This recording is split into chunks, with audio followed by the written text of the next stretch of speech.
Hello guys, Mr. Fluffy Pants here, and today guys, another video, and today guys, I'm going to be going over my top 10 most anticipated movies of 2022, which is even going to be a bigger year than 2021, which, you know, had a bunch of holdovers from 2020, and even, like, 2022, I would say, has even got more holdovers than 2021, you know, because some movies that were supposed to come out in 2021 got pushed back a year, or 2020 got pushed all the way back to 2022, which is kind of interesting, but yeah, these are just my top 10 most anticipated for, you know, me personally. There's, like I said, a lot of superhero movies, a lot of just random movies and whatnot, but make sure you guys leave your top 10 most anticipated down below, because, like I said, this is going to be an absolutely amazing year for movie fans. But let's go and get started with number 10. And at number 10, we have Knives Out 2, which I am super excited for. And for what I understand, if I remember correctly, Knives Out 2 and 3 or something like that was sold to Netflix for like $540 million or so, like a really huge number. So, this could be like a Netflix movie, but, you know, it's Knives Out 2. Like I said, I'm not too sure about that, but, you know, the first Knives Out, I absolutely love it. So, I watch it every Thanksgiving. It's just such a great murder mystery. I love everything about that movie. That movie's amazing, but listen out, Knives Out 2 is just going to be just as star-studded as the first one, with just pretty much everybody. It's basically, you know, Private or Detective Blanc, you know, Daniel Craig's character in the first one. He's just going to be doing another case, which I think is the right move to make, at least. Kind of make it like an anthology murder mystery kind of detective story kind of thing, which I definitely think is the right way. But, yeah, like I said, I'm super excited to see where this goes, or this could be a really big letdown. But Rian Johnson is returning, so hopefully it'll be really good, and it won't just feel like formulaic, oh, big twist at the end kind of thing. But I don't know, we'll see. And at the number 9th place, I have Creed 3, which, honestly, I really did forget about this movie, but it's being directed by Michael B. Jordan, which, you know, he also stars in it, which is going to be interesting because it's going to be the first kind of Rocky series movie that's not going to have Rocky in it, you know, because the first two Creed movies had Rocky, which I definitely think helped it get off to its own footing, but I think it's going to be interesting, you know, seeing how this franchise holds up without, you know, it being like, you know, Rocky Balboa in the movie or whatnot, which, like I said, like, because the way they ended his story at the end of Creed 2 was just, I think, so perfect. But like I said, it's gonna be really interesting, and from what I understand correctly, Jonathan Majors is gonna be like playing the bad guy in this, which hopefully Clubber Lang's son. That'd be kind of cool. But then again, I also kind of want you know, him to kind of get his own iconic villain or iconic, you know, antagonist or whatnot. But super excited for this, but also kind of nervous at the same time. But then again, even I like Rocky 5, so I mean, can't really get worse than that, I guess.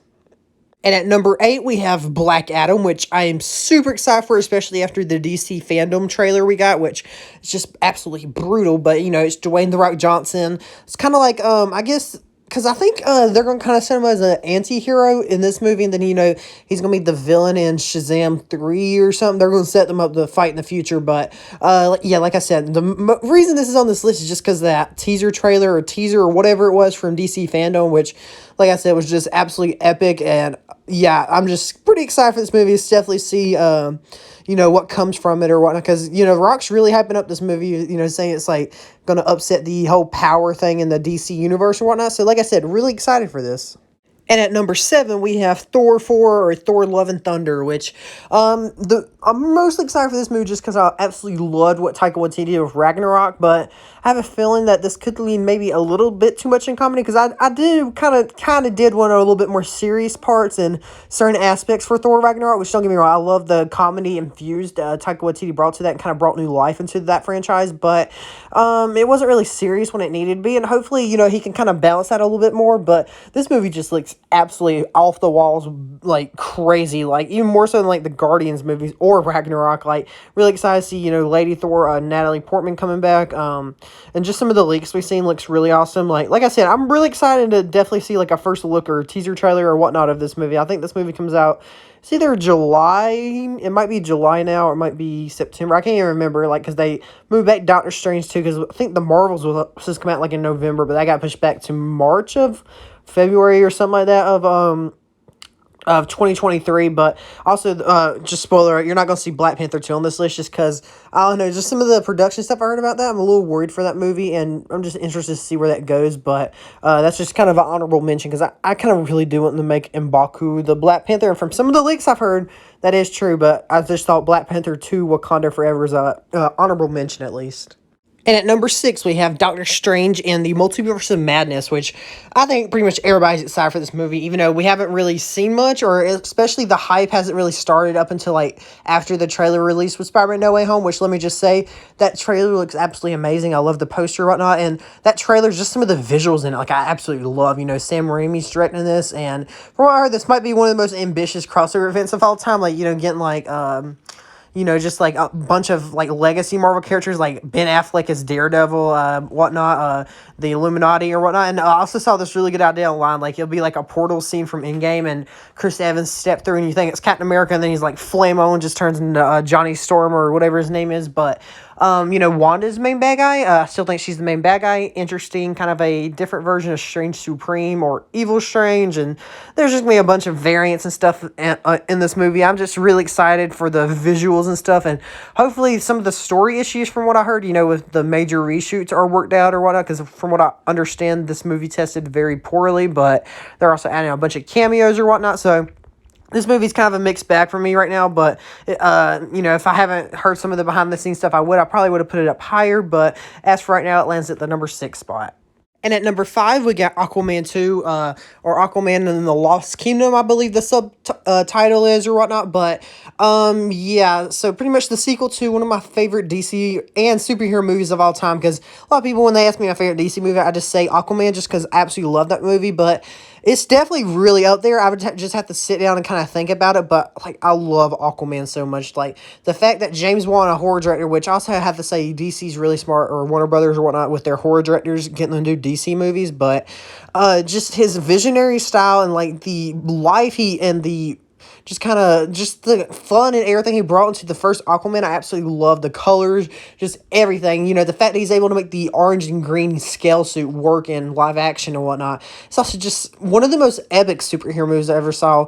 I'm just so excited for the sequel, and I love the stealth suit so far they showed off. The new Black Manta comic accurate look is very awesome. I did love his look in the 2018 film, but honestly really do love his comic book accurate look. And then also some of the stuff we've seen, like, Patrick Wilson dressed up as Ocean Master, like stranded on an island with like a long beard, looking like Castaway or whatnot. That's pretty interesting, and I'm just really excited for this movie. I think Amber Heard's still in it. I don't know how they're gonna handle that whole situation. All the controversy around her, but I am just super excited for Aquaman 2. Like, super, super excited. And at number 4, we actually have a horror movie, which I know a lot of people that are in the horror movie community or whatnot are really excited for, which is Scott Derrickson's The Black Phone, which, probably Scott Derrickson. He directed the first Doctor Strange movie and was going to direct the second one, but, then he, over creative differences, left that project or whatnot. But it looks like it opened up the avenue for him to make this movie, which I have not seen his breakout horror movie Sinister, but I did hear the second one sucked. But I heard that first one's absolutely amazing, and from the trailer I've seen for The Black Phone, like, this movie looks absolutely terrifying and so great at the same time. Like, first of all, Ethan Hawke as, like, the serial killer or whatnot, and that mask and everything is just so creepy, and the whole concept behind the movie, like the ghost of like the kid's serial killer's past are like coming back through a black phone in this room to help his newest victim escape. It's just such an interesting idea, and I really like it. And like I said, the visuals and horror from the trailer just look awesome. It was supposed to come out in January, but it got pushed back to June, unfortunately. But I am super excited for this movie. But I still got to watch because kind of the horror movie that kind of like this that came out in 2021 was Last Night in Soho, which I still got to see that, but I kind of heard mixed things about that. But hopefully this will just be just an absolutely amazing movie, kind of like in my opinion at least, Malignant. I know that movie's kind of divisive, but hopefully it can be like that. And at number 3 will actually be my first movie I'm seeing of 2022, which is Scream, which technically is Scream 5, or kind of like a reboot, kind of sequel, which is coming out like 2 weeks from now when I'm recording this, which I'm just super excited for. It's done by the people that did Ready or Not, but I've not seen that movie, but I've heard it's absolutely great. But everything I just seen for this movie is just positive, and nothing, honestly, in this movie so far that they revealed looks bad at all. Like, there's even like a shot of like a metallic mask or whatnot, which, I absolutely love the Scream franchise, and I also love this little tongue-in-cheek poster where it says the killer's on this poster, but from what I've heard, or, from the trailers and everything, the killings are all happening on people related to the original people, and the original Scream is from what I understand, and there's even been some rumblings that Stu from the original Scream is still alive somehow, which, I mean, I can definitely see that. I mean, a TV just fell on his head and exploded, but, yeah, I'm just super excited. My money's on Jack Quaid's character being the killer, just because, he kind of looks like a traditional Scream killer or whatnot, but I am just super excited for this movie. This movie looks like everything a Scream 5 fan would want, that, because, unfortunately, after Scream 4, that was Wes Craven's last movie, I think, which, he did the original 4, and we didn't really see a way for, them to really bring back Scream, but it looks like they might have, and I'm really excited to see the reviews of this movie, though. And at number 2, we got The Batman, which comes out in March, which I am just absolutely super excited for. Like, I haven't been this excited for, like, any DC movie, really, in a long time, probably since, like, Aquaman or Shazam, but, there's obviously been some good ones that come out since then, but, this movie just looks absolutely great. I was a fan of the Christopher Nolan Batman movies. I'm not as crazy about them as some people, but, I definitely think they're good. I didn't really like Ben Affleck's version, and I have not watched, the Michael Keaton version of Batman, but Robert Pattinson looks like he absolutely knocked it out of the park. All those trailers have been awesome. The stunts, the action scenes look absolutely amazing. Like, I love the new Batmobile, the new Batsuit's awesome. I love it. Robert Pattinson really looks like he's made the character his own, and just from all the trailers, I love the Riddler. He's very serial killery, kind of like Zodiac, if you've seen that movie or whatnot, but yeah, just like I said, everything about this movie is just speaking to me. Like, I absolutely love it so far, like,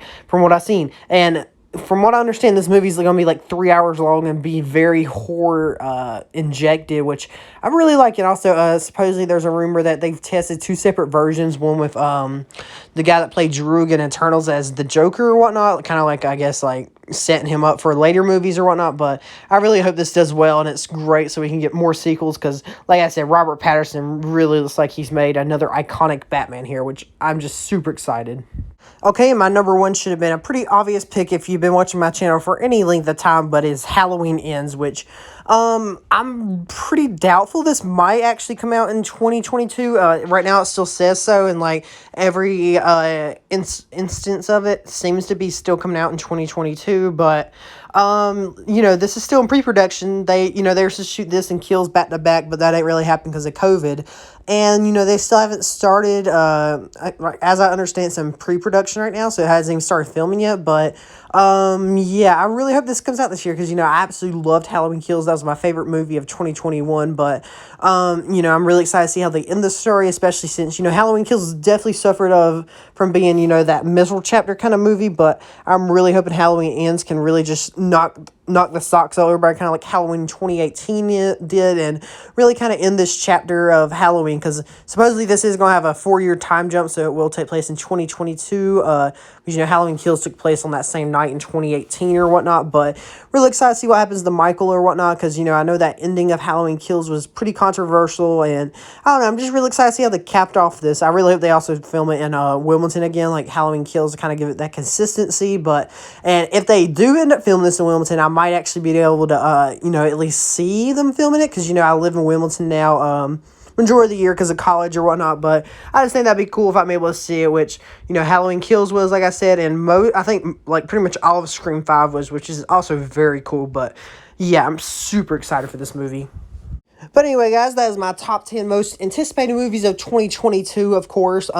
Make sure you put your list down below and what you think about my picks, and, why are you excited for each movie, and, because, I'm really excited for a lot of these, like I said, like the Batman, and there's just so many great selection of movies this year. There's a lot that I didn't put on the list, like, Top Gun's definitely a holdover. There's just so many of, Spider-Man Across the Spider-Verse Part 1. It's just gonna be a really fun year, and I hope it's a roller coaster of a movie ride or whatnot, but, anyway, guys, check out my Twitter, link in the description. Like and subscribe for more. Check out some other videos, and I'll see you guys later. Bye.